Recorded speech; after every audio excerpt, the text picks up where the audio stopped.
કે ટીવી6માં આગળ વાત કરીશું ગીર સોમનાથથી। ગીર સોમનાથ જિલ્લામાં દારૂ સામે કડક કાર્યવાહી કરતા ઉના અને નવા બંદર પોલીસ સ્ટેશન વિસ્તારમાંથી પકડાયેલા કુલ રૂપિયા 66,22,507 કિંમતના ઇંગ્લિશ દારૂનો નાશ કરવામાં આવી રહ્યો છે, જે જૂનાગઢ રેન્જના આઈજીપી નિલેશ જાજડિયા અને ગીર સોમનાથ જિલ્લા પોલીસ અધિક્ષક જયદેવસિંહ જાડેજાની સૂચનાથી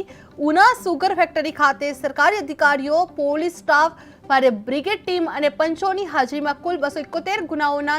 નાશપાત્ર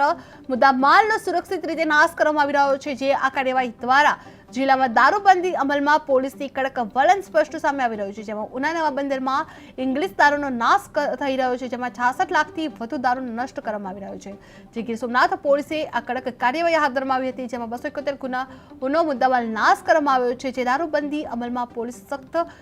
નિર્ણય કરવામાં આવી રહ્યો છે।